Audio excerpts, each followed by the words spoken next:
So really my goal tonight is to talk a little bit with y'all about what it looks like to expand your empire. Many of us are running worlds, are running businesses, are trying to build generational wealth, are trying to get financially free. And the first thing I would challenge each and every one of you to do is to think a little bit differently with regards to what you call your world or what you call what you're building. I think so many people look at the job that they're in and consider it a job, and they look at the business they're building and consider it a business. My challenge to you would be to start calling everything you're working on your empire. A lot of times, the language we use and the definitions we use can actually give things a lot more meaning and can actually engage sort of our subconscious and conscious minds in a much different manner. If you just started to think about the world that you are building, not as just my life, but as my empire, you would all of a sudden start to possibly imagine this giant drawbridge and this incredible castle and these soldiers there to protect your empire, but also to take empires of others and to grow and take territory. And now I know that's a dramatic comparison, but at the end of the day, like what we're trying to do on this journey of life is we're trying to be the best possible versions of ourselves that we can be. And we're trying to look at what it looks like to become a better version of ourselves. Now, I was reading an article recently about what it takes to train to be an Olympic athlete. And the interesting thing about this concept is that there is power in the people you surround yourself with. And this article talked a lot about how when athletes are training to go into the Olympics, they spend their entire years leading up to the Olympics at the Olympic training facility with other Olympians training for that same event that they're training. Like, why is that? What does that mean? At the end of the day, self-improvement has so much to do with the people whom you surround yourself with. If you surround yourself with people who aren't training to be in the Olympics and aren't Olympic athletes, it is going to be very difficult for you too to actually not be an Olympic athlete. Like, you want to become that Olympic athlete, you need to surround yourself with Olympic athletes. Now, there was a study done in 2010 at the United States Air Force Academy. So this is where there are, hundreds of cadets from around the world. And, arguably they're the best of the best. And these cadets are put in what's called squadrons. Squadrons are groups of 30 people, and they're randomly assigned their freshman year. Now, what happened was a group of psychologists looked at a cohort. A cohort is the incoming freshman class. And they said, what would it take to be successful over the course of 4 years in the United States Air Force Academy? And they looked at this, and what they found was that there was hardly any variability in a squadron. However, there was a ton of variability across all of the cadets in that freshman class. So think about that. The group of 30 people hardly had any variability amongst them in terms of their academic performance and in terms of their athletic performance. However, that entire freshman class, that cohort of cadets, were widely varied when you looked at the cohort in its entirety rather than just by squadron. And what the research suggested was that the determining factor in a squadron success ultimately hindered on the ability of the least fit person and their motivation and desire inside of that squadron. So think about that. 30 people, 29 people's fate and destiny ultimately is being decided by one person, one weak performer, one low performer, one person that's not as motivated as others. And what the research found was that if the fit person was motivated to improve, that the enthusiasm of the squadron in its entirety improved and it increased. And if that same least fit person had a negative attitude and wasn't excited and wasn't motivated, what the research found was that same squadron was actually falling backwards in all categories and was falling sort of to the mean of that least fit person. Like, think about that. The people you surround yourself is just like a disease. It will easily spread through a tight-knit group. Motivation will spread through a tight-knit group. Disease spreads through a tight-knit group. So at the end of the day, the people you surround yourself are no different than a disease. They will, if they're toxic, spread themselves through your tight-knit group and pull you backwards. So whose motivation are you around? Whose motivation are you allowing to rub off on you? When you think about building your empire, when you think about expanding your network, this is the concept to contemplate. What do the people around me do for me and my network? And look, it's not all selfish. At the end of the day, what you have to ask yourself is, who am I becoming on this journey of life? And are the people inside of this journey the right people for me? Now, there's another study that talked about the presence of a super A player on a team. And this study looked at various industries and looked at hundreds of employees. And they said, let's take an A performer and let's put a new hire next to the A performer.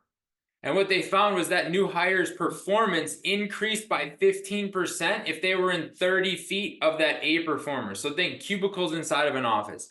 You have an incredible A performer and you put a new hire next to that A performer. The quality of the work of the new hire increased by 15% just based on proximity to the A performer on the team. They took that same new hire and they put him next to a low performer inside of the organization. Now what they found was their quality of work didn't decrease by 15%. Their quality of work decreased by 30%. So literally, that same human next to a high performer versus a low performer performed drastically different inside of the same work environment, changing no other variables except the proximity to the people they surround themselves with. Now, when you look at the people you spend the most time with, you have to ask yourself, are these A performers or are these sub performers? Are these people that are helping me or are these people that are pulling me back 30%? And it can be very heavy. It can feel very heavy to have this conversation, especially when you're surrounded by family, loved ones, significant others, children. But at the end of the day, if you really want to look at your life from all facets and have decisions as to where do you want to put your energy and where do you want to spend your time, I believe that it's important to audit your network. And the way you audit your network is you use this tool that we built inside of GoBundance called the Empire Expander exercise. And Haley's going to post a link to a fillable version for you all inside of the chat.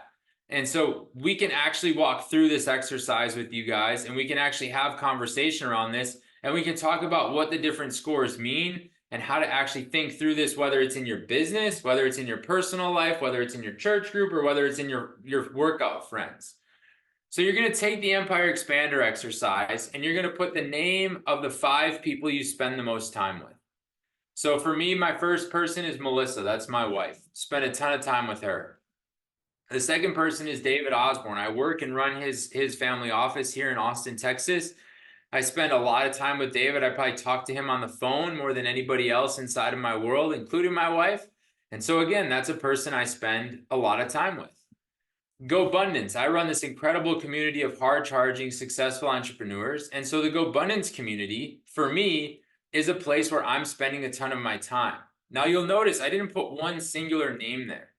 And so as you're thinking through your church group, as you're thinking through the group of people you work with, as you're thinking through your friend group, it's okay to bulk them all into one category if that helps you think through how that group in its entirety is helping you on your journey.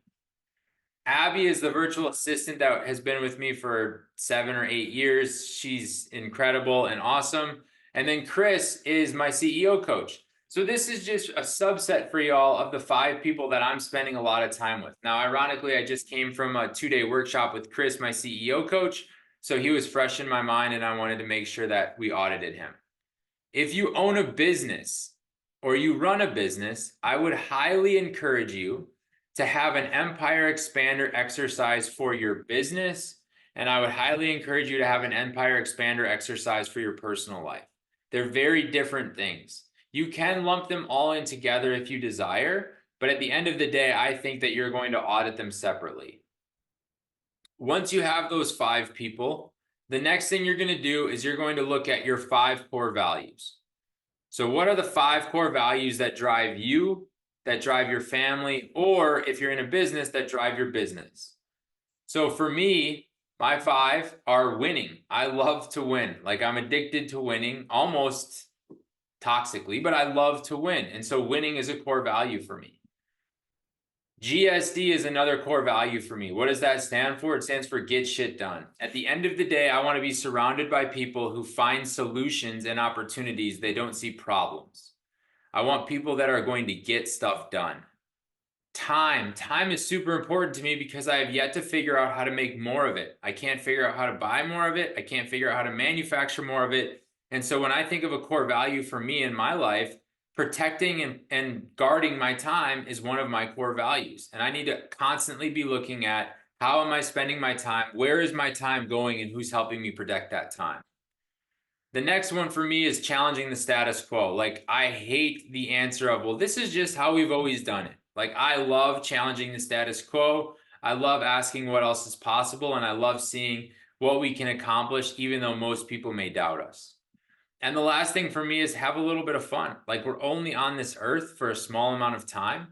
And so while it's great to win, it's great to get stuff done, it's great to protect our time, it's fun challenging the status quo. Like, if we're not having a little bit of fun and laughing along the way, then what's it all for? So in the link that Haley sent, you'll see that page 2 provides a list of a bunch of core values y'all can look at. The other thing you guys could do is you could go on Chat GPT and you can type in list of core values and you can find hundreds and hundreds and hundreds of them. And look at the ones that resonate with you. I would encourage y'all when you're filling out the core values, fill it out in pencil. So if you change your core value over time, you just use the eraser and you change your mind. None of this is written in stone. None of this is set forever. So does anybody have any questions with regards to their 5 people and then their 5 core values, or is everybody following so far?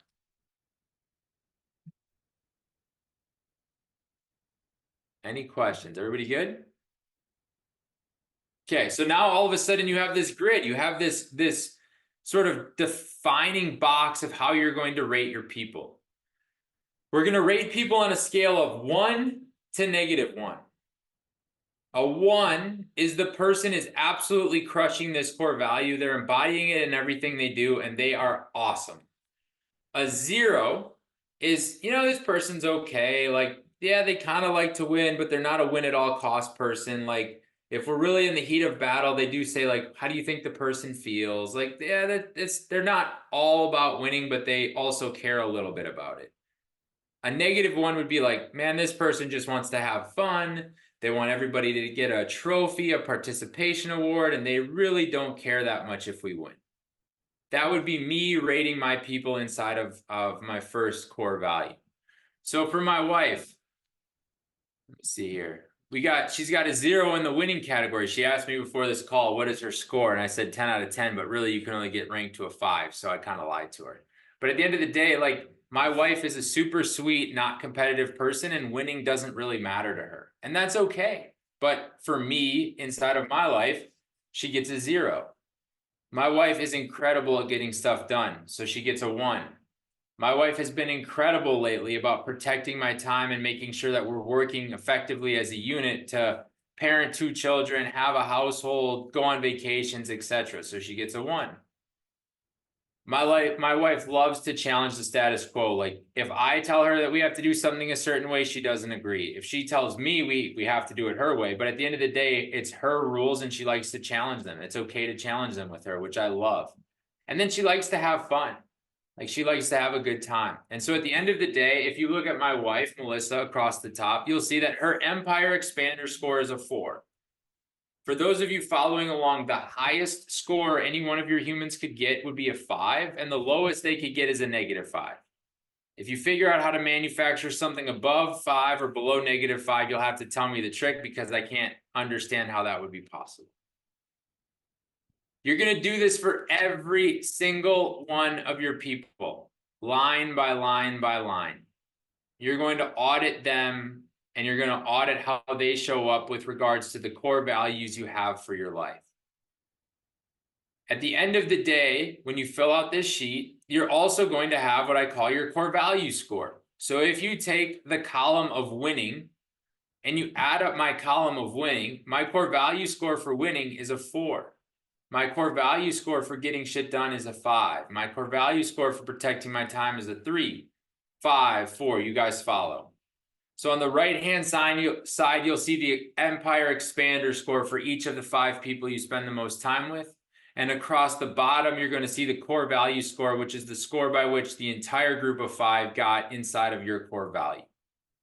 Is everybody following so far? Then on the bottom right, total expansion score, you're going to take all of the scores in that right column, 4, 4, 4, 5, 4 for me, which is 8, 12, 16, 21, and you're going to put that in the bottom right. For those of you using the sheet that Haley built, it will auto-calculate it for you. What does this all mean? We have an Empire Expander score, we have a total expansion score, we have a core value score. What does it all mean?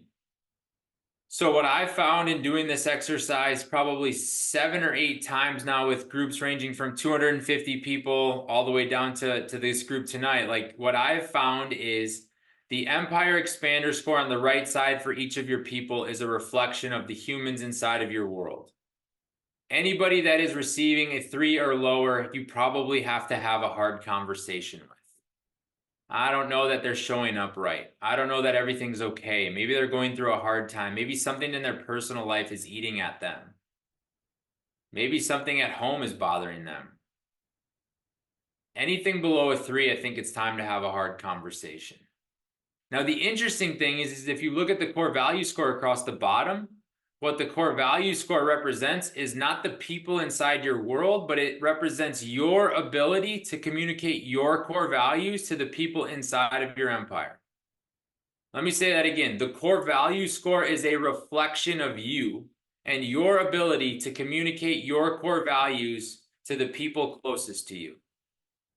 If you look at time for me, that is my lowest score. That is a 3. What that score tells me is that I have not expressed to the people inside of my world how important it is for me right now in my life to protect my time. That's on me, y'all. That's on me. That's not on anybody inside of my world. That's not on anybody inside of my empire. That's 100% on me.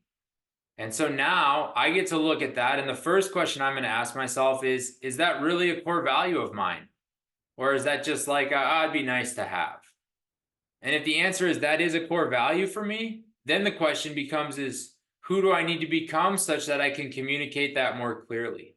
What would communicating that more clearly to my team look like? What would communicating that more clearly to my friends look like? And if it's not a core value, after I look at this, I can easily erase this. I can fill in a new core value and I can plug something else in its spot. Does anybody have any questions? We got some questions in the chat, Matt, or a question. Yeah, so you move to a new town and you work remotely. Like that's like the ultimate like double negative. Like I moved to a new town and I work remotely. Like how do I meet new people? And how do I expand my empire? So there's 3 people that I think of inside of anybody's world. You have your peers. Your peers are made up of your friends and your families. Then you can have coaches, and then you can have mentors. When you're thinking about finding empire expanders, you can look at those 3 categories and say, do I need to tweak my peer group? Do I need to hire a coach? Or do I need to find a mentor? And honestly, it's probably all 3 if you're in a new town, working remotely, and trying to figure out who can help you expand your empire. How do you find a new set of peers? Well, what I have found in life is that most people lack confidence in new environments. So how do you bring confidence to a new environment? You find something you're passionate about, you find something that you have an unfair advantage at, and you meet other people at that hobby, at that engagement, at that opportunity where you have an unfair advantage. Let me explain it this way. I love to play golf. If I move to a new town and I'm looking to meet people, how would I get an unfair advantage to meet peers? Well, I would probably still be nervous if I went out and played golf with a bunch of strangers, but I would be in an environment that I'm comfortable, which would bring me more confidence to make new friends. So I would find some sort of a golfing event. I would find some sort of a golf league and I would sign up for it. And through that golfing league, I would write down every single person I came in contact with on the left side of my piece of paper in the car at the end of the round. I'd look at my 5 core values, and in the 4-hour round of golf I played with them, I would score them with regards to the core values for my life and where I'm trying to go with my empire. And if they scored a 5 out of 5, I'd probably get their number and follow up and see if they wanted to play golf Saturday. If they scored a 3 out of 5, I probably would avoid them for a moment. And if they scored anything less than a 3, I certainly would avoid them. Now, if I was looking for a mentor inside of a new community or inside of a new neighborhood, I would use the Google machine and I would find whoever in my neighborhood or whoever in my new area was doing something that I wanted to do. And I would reach out to them and say, hey, Matt, I see what you're up to. I just want to let you know how much of an impact you've had through the conversations around the Empire Expander exercise. I was wondering what it would take to have lunch with you. And if they ignore you, your life is the same as it was before. And if they respond and say, screw you, I'm not having lunch with you, your life was the same as before you reached out. Now, if they respond and say, hey, I'm honored, I'm flattered, how about we get coffee on Monday? Now, all of a sudden, you put yourself in a position where your life can change. Then, when you go to that meeting with your mentor, you take a notebook and you say, excuse me, would you mind if I take notes? I have some questions for you, and I'd love to take notes to make sure I capture it all. Nobody says no to that question. Every single person I've known says, sure, no problem, go for it, no problem. So you take notes and you ask them a bunch of questions. And when they give you something to do, when a mentor gives you something to do, you go home, you do that thing, and then you circle back with the mentor and tell them what impact it had on your life. Whether that's make a donation to their charity, whether that's read a book, whether that's clean out your closet, whether that's have your car detailed, whatever a mentor tells you to do, you want to take action on. Because people that take action on the advice that they receive will continue to receive more advice from that mentor. Whereas most of the world will take the advice from the mentor, go about their day, and then whine and complain that that mentor never did anything further for them. And yet they were the ones who never did anything and took action on the advice that their mentor gave them. So if I was looking for empire expanders in a new neighborhood, in a new community, working remotely, I would look first, where can I meet a set of peers? Then I would look second, where can I find a mentor? And then the third thing I would think through is, could I hire a coach? But that would be the last thing I do inside of a new community. Hopefully that helps. I kind of have a question on that, Matt. Yes, So I feel ma'am. like a lot of the conversations that I have about people hiring coaches, if they don't have a specific thing that they're working on, like what kind of coach should they be looking for? I would be looking for a mentor before I looked for a coach. I think a lot of people believe that a coach is going to be this magic bullet that's going to solve all your problems. And the reality is, a coach is not that. A coach is somebody that can come in, give you a few tweaks, and take you from an 8 to a 9 in your performance. If you're looking to really expand your empire, once you get your peer group set and once you get your mentor group set, that's when you go hire the coaches to be sort of the gasoline on the fire to help things blow up further. I think if you find coaches too early in the journey, you're going to find a lot of excuses as to why you aren't achieving the results you want to achieve. And ultimately, where it's going to come out to is you're just not surrounded by the right people. And the coach isn't going to go help you find those right people. The coach is going to give you feedback as to how to change your life. But if you're not surrounded by the right people to support you in that change, very similar to the study done at the Air Force, all of a sudden now you're going to revert back to the lowest performer inside of your squadron, and all of the work with that coach is all for nothing.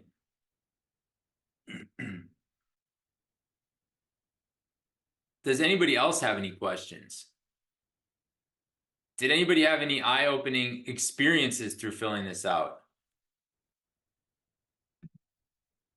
How do you differentiate between a coach and a mentor? A mentor you don't have to pay, a coach you have to pay. You pay coaches, you just support and hang out with mentors. And look, I would tell you all, every single one of us at some point in our life should have a coach, whether it's a relationship coach, a communications coach, a nutrition coach, a health coach, a business coach, an employment coach, whatever you think of. At some point in our lives, we all should be seeking coaches. Michael Jordan had a coach, Tiger Woods had a coach, Brett Favre had a coach. Like, the best of the best have all had coaches, and coaches are great once you have sort of a skill set and the right peer group around you, where when the coach gives you advice, it will actually stick and transform your life. Did anybody have any like ahas or awarenesses through filling out that exercise?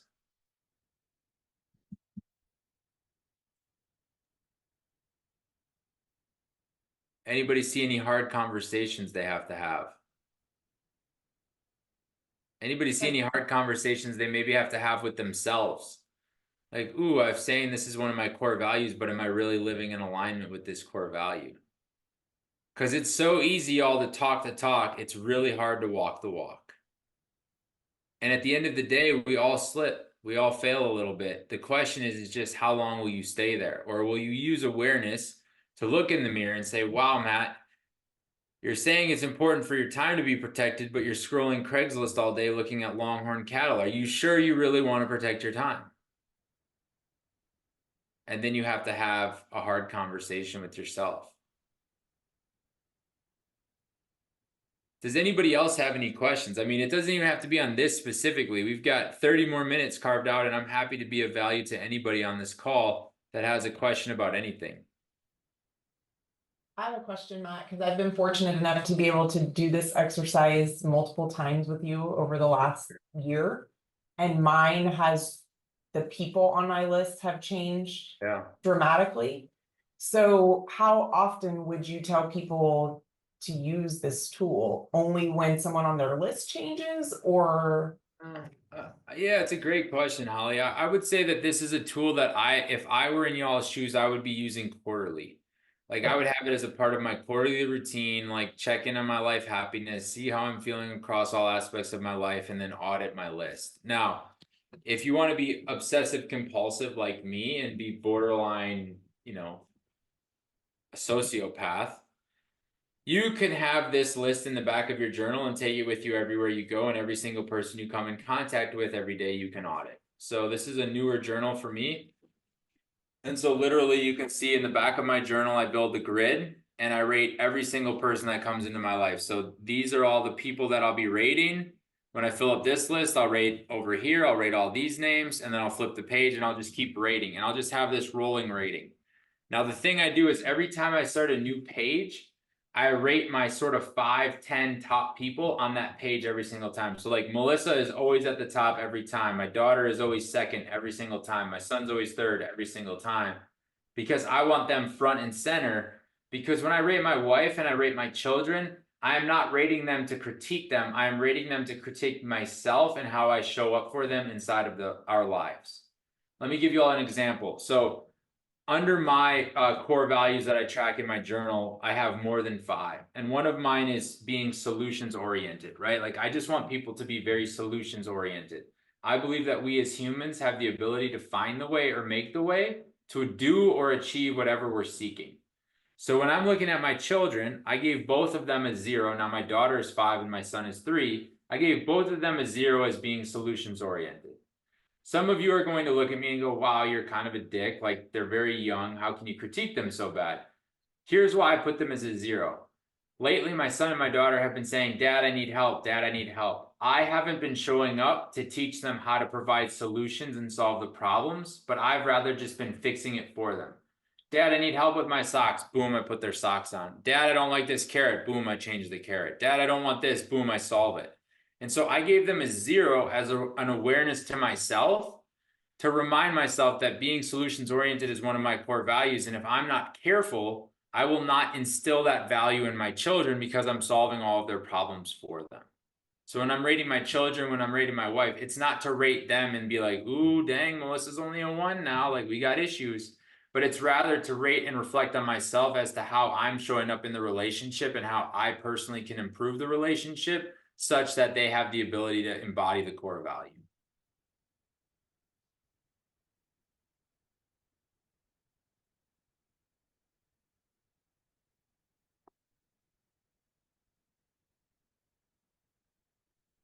Yeah, I mean, look, it's an interesting perspective, right? Like, how much does your geographical location impact these scores? What I would say, y'all, is I think your geographical location is just an excuse or a crutch that you could use to justify being around happy or unhappy people.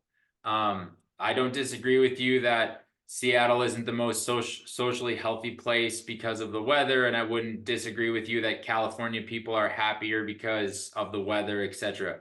But I'll tell you what, I know a lot of miserable freaking people in California, and I know a lot of incredibly happy, very successful people in Seattle.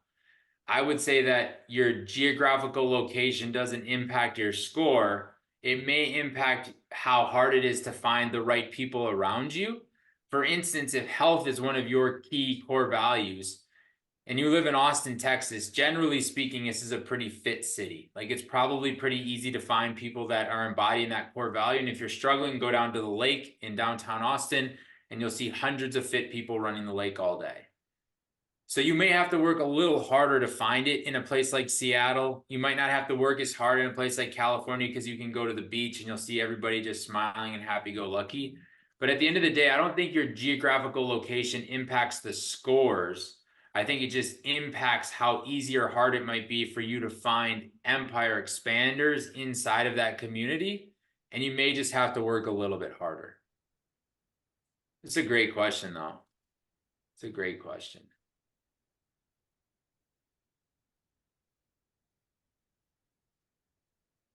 Does anybody else have? Matt, quick question. Yeah, I have a question for you, Matt. Corey here. How do you take an unbiased opinion or make someone an unbiased opinion within your friend group? Let's say you've been friends with them for years, whether it's, your kids or friend group you've had for a long time. How do you give them a fair rating when you're always going to have a bias behind that person?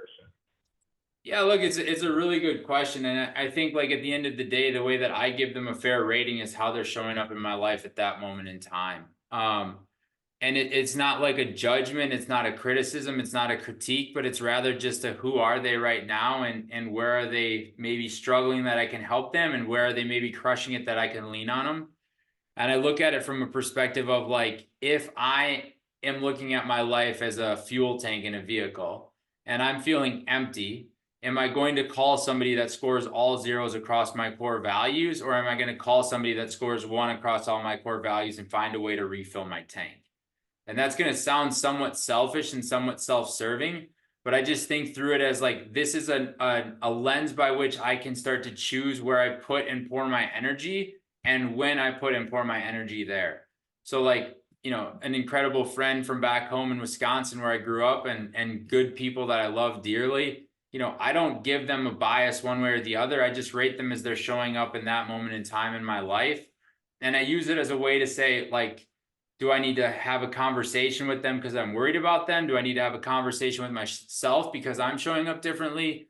Or do I just need to think if I call them on my worst day or my best day and just make sure that I'm sensitive to the fact that if they're not scoring as highly as maybe I would like them to, on my best days, I can call them and I can pour into their gas tank. Whereas on my worst days, I might not call them because my gas tank's already empty.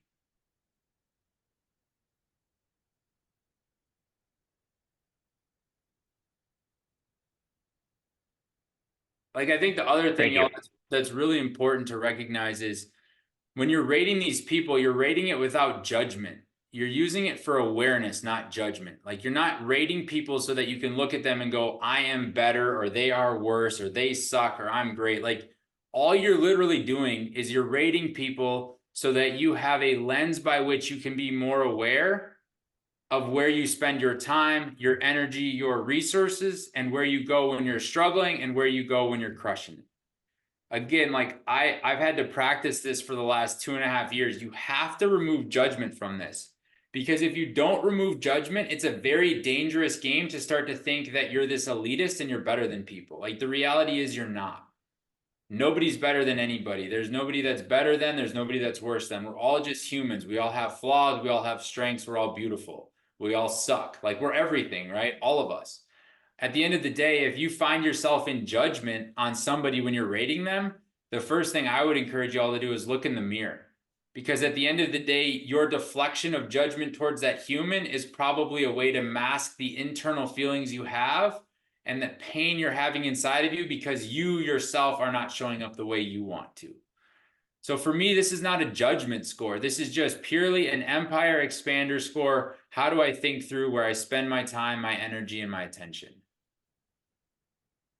And look, man, Adam, that's a great question. How do you deal with family members with low scores? So, I'm fortunate. I have incredible parents, incredible in-laws. My parents are actually up watching my children right now, putting them down to bed because my wife's at a mahjong event. And look, like, here's how I think about my family. My parents are the most down-to-earth, incredible, great people you'll ever meet. But they're very risk adverse. So 10 years ago, when I called them and I said, we're moving to Austin, Texas, and I'm going to go work for this guy named David Osborne, they gave me 72 reasons to Sunday why we shouldn't do it. When I called them and said we were going to buy our first house, they told me why I shouldn't do it. When I called them and said we were going to build a house, they told me why I shouldn't do it. When I said we're buying a ranch, they told me why I shouldn't do it.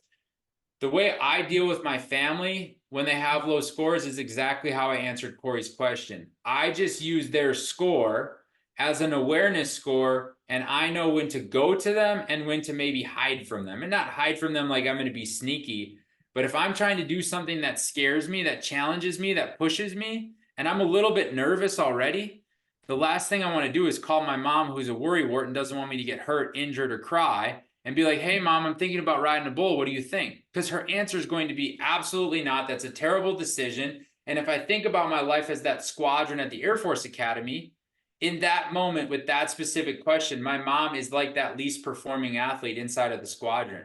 I'm going to ultimately draw back towards where she's at. That's just human nature.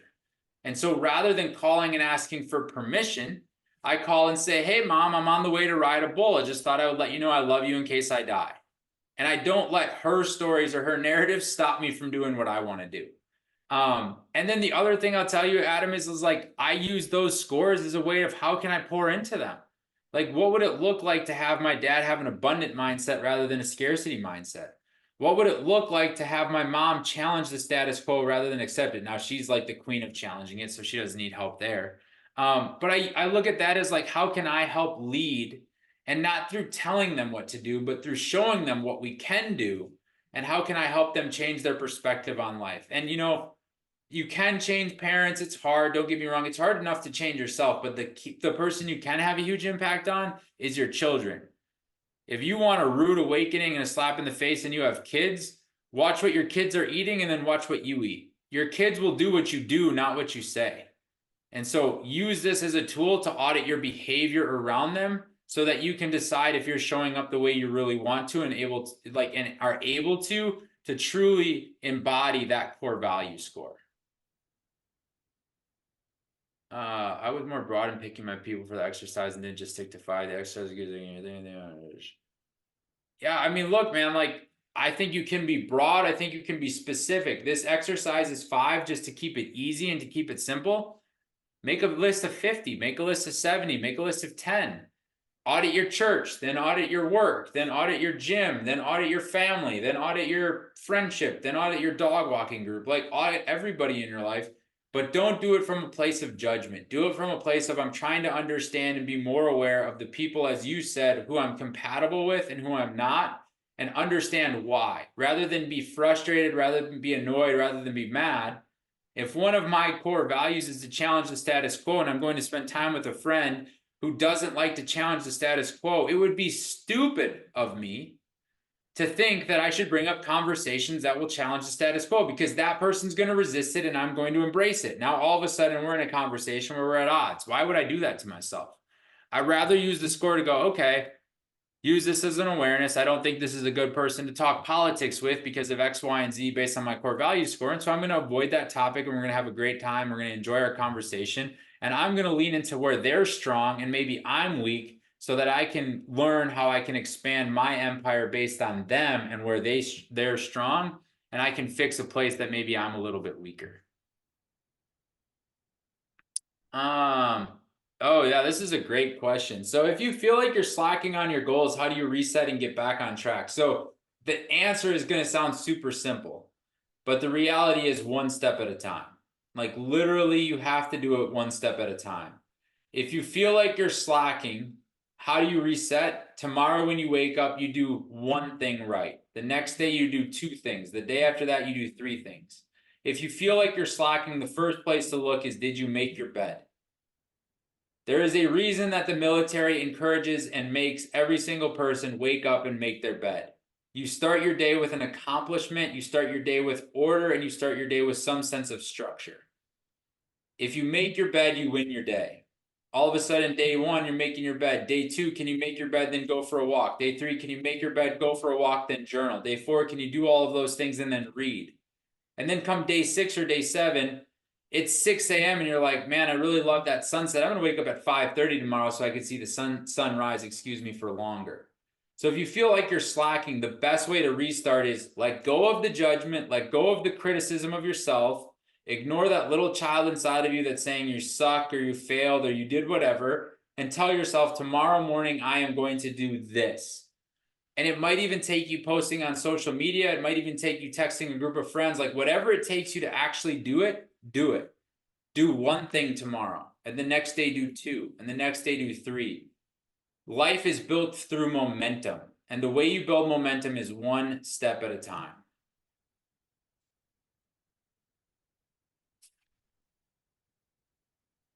Does anybody else have any questions?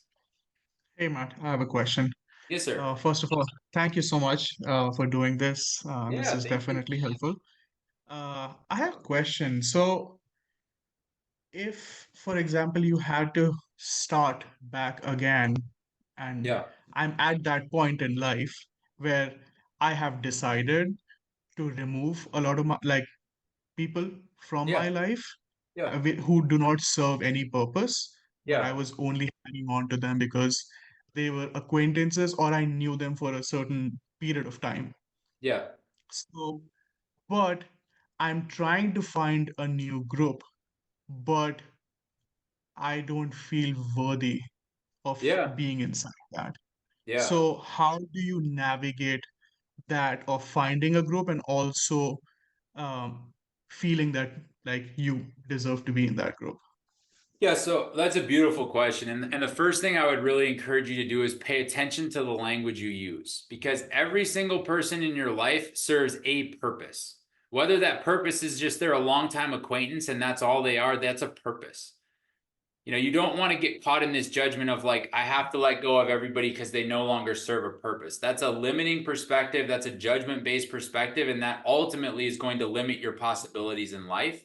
And so you want to look through like, they serve this purpose, so I'm going to leave them in this category to serve this purpose. And I'm going to move on to this category to find the people that serve this purpose. So the first thing I would do if I were you is I would pay attention to the language I use and I would watch the words I'm using. The second thing I would tell you to do, if you don't feel worthy, is I would tell you to join the club. I don't know a single successful, high-performing individual that at all times feel worthy and deserving and like they're going to be on top of the world.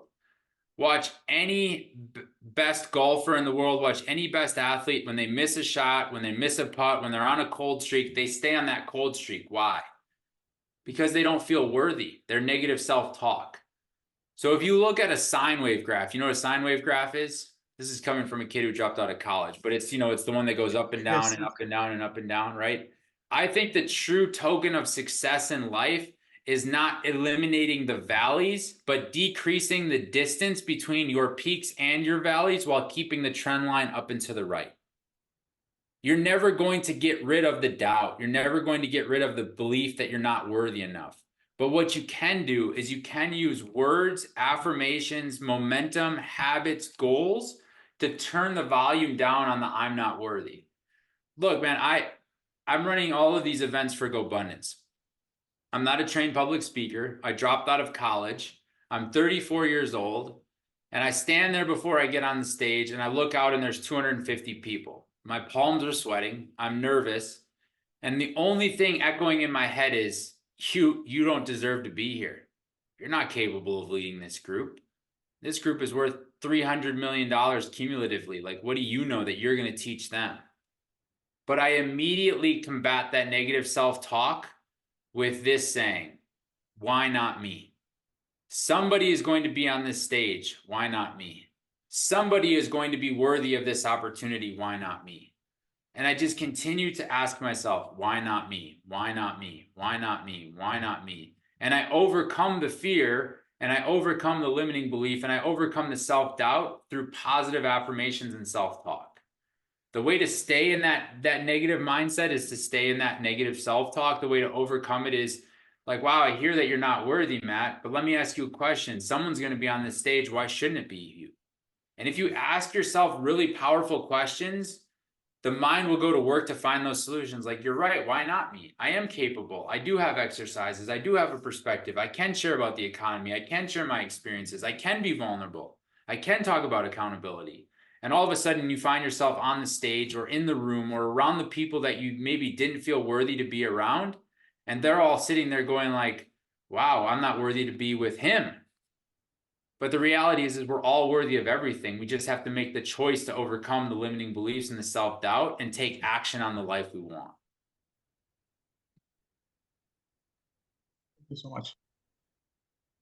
Yeah, I mean, look, like the way that you become somebody that gets shit done is you do what you say you're going to do.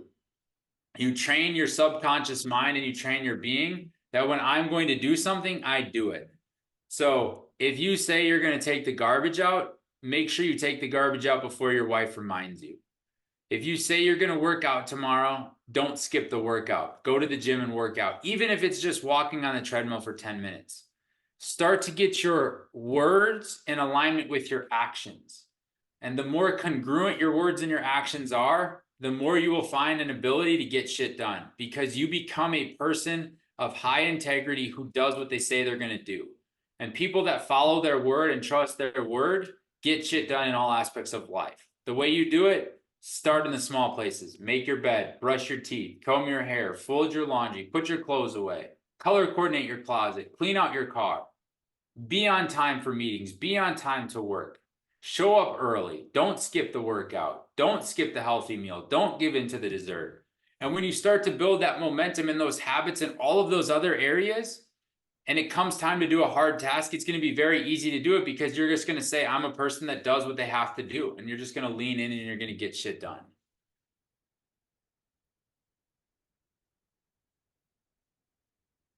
Hopefully that helps, Adam. You know what I'll tell you all is every single one of us, myself included, is looking for a magic bullet. We're looking for an easy button. And the reality is the easy button, the magic that we're all seeking, lies in the work we're unwilling to do. And what I mean by that is it lies in the work we're unwilling to do to be aware of our own faults, our own negative self-talk, our own habits, our own actions. If you want to change your life, don't look for a magic bullet. Look for the work that you've been avoiding and lean into that and focus on that and watch your life change overnight. And understand that this is about a journey. It's not about a destination. So many of us think we're running towards these goals. And look, I'm probably one of the biggest goal setters you'll ever meet. But I set goals to enjoy the journey. I don't set goals to arrive at the destination and stop. And so on this journey to life, try to avoid the judgment. Try to get out of the self-talk. You're never going to avoid it completely. But try to just embrace the journey and understand that each and every day, if I get 1% better, over time, my life will drastically change. And then what's possible if my life drastically changes for my family, for my community, for the world, for my friends, for my loved ones, my children? Like, how powerful could we really be together? And that, I think, is where beauty lies in life.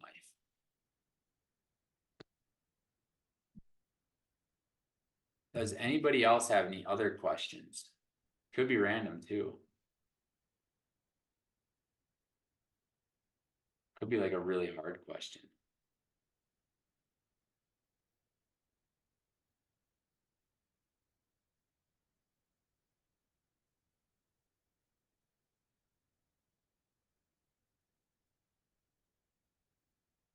All right. Well, the last thing I want to do is keep you all longer than yes, sir.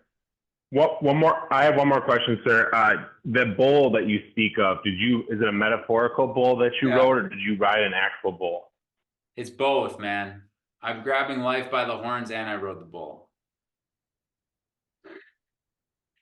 Ask from a man who knows the answer. I love that about you, dude. I love that about you.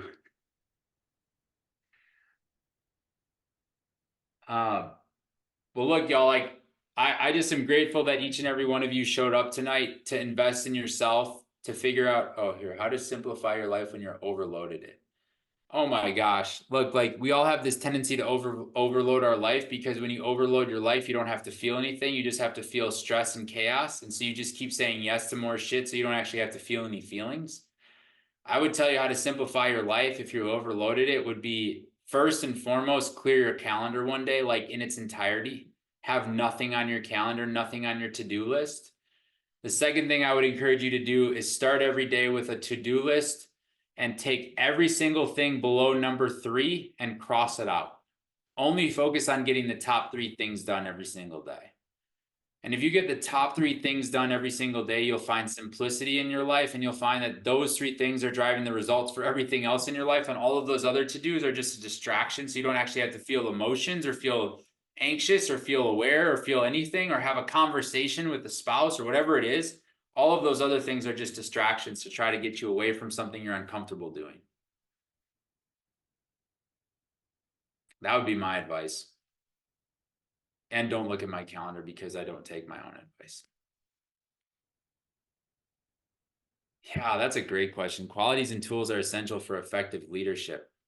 Look, I think the number one tool that each and every one of us can embrace if we want to be effective leaders is self-awareness. And I think it's a muscle. I think it's a habit. I think it's a discipline that has to be built day in and day out. The worst trait somebody can resemble inside of leadership, from my perspective, is lacking self-awareness.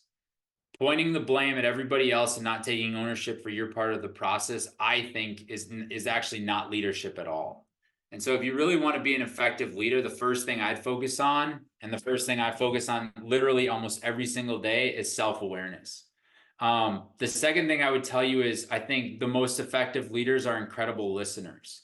What I would encourage you all to do is I would encourage you all to practice the RASA technique, RASA. If you look it up, there's TED Talks, there's YouTube videos, everything. It stands for receive, appreciate, summarize, and ask. If you want to become a better listener, understand how to receive what somebody's telling you, appreciate them sharing their perspective, summarizing what you've heard, and then asking them a question in order to continue to be present in that conversation. And then, the third thing I would tell you that I think all effective leaders really embody is they have an innate ability to ask good questions.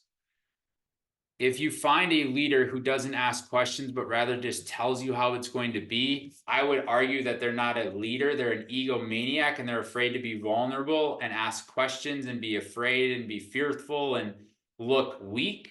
And so they're just going to dominate conversations through telling you what's going on and through ego. And that's not leadership. I think leadership is being humble.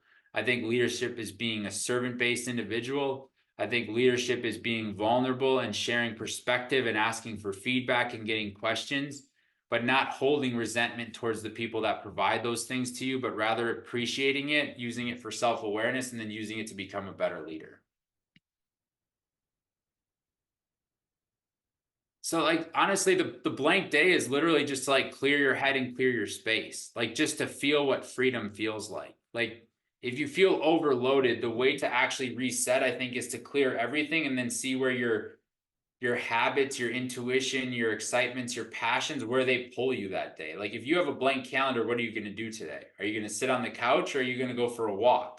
And then are you going to go to the coffee shop, and are you going to read a book? And then are you going to journal? And then are you going to go feed the swans in Central Park? What's your day going to look like? Rather than having this programmatic day that distracts you and keeps you busy and tries to create chaos, take that blank day and see where your passion pushes you, and then see how you feel from that push and the passion.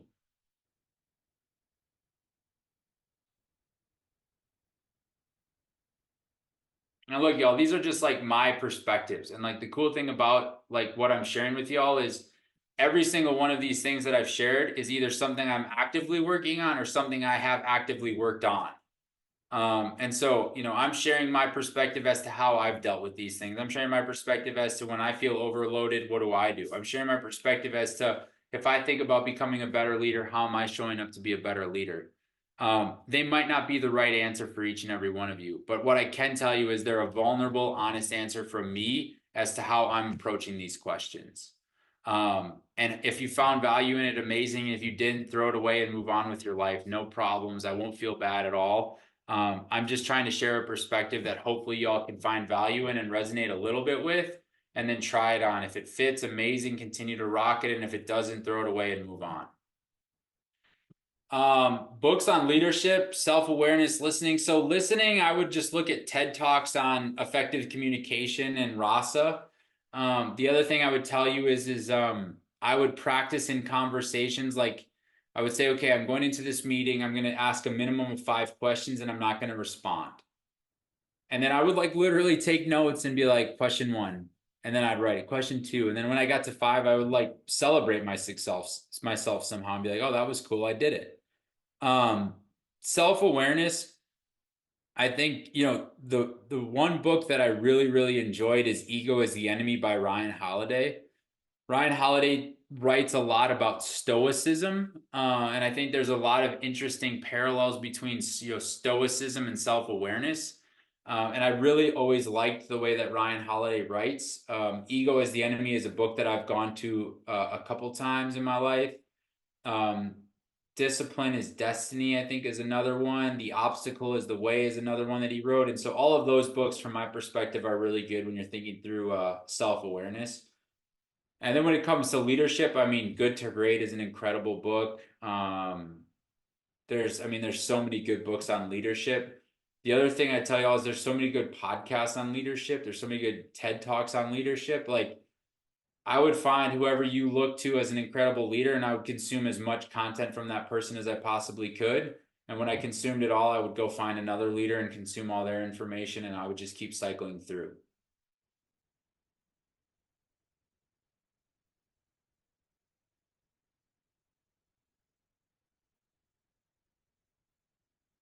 Anybody else have any final questions?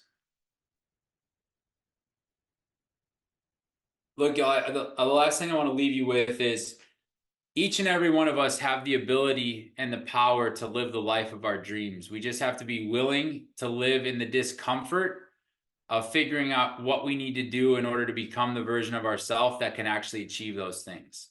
And that might look like having hard conversations with friends. That might look like having hard conversations with ourselves. That might look like making sacrifices that we never thought we were going to sacrifice. But whatever you want in life, if you truly want it, you deserve it.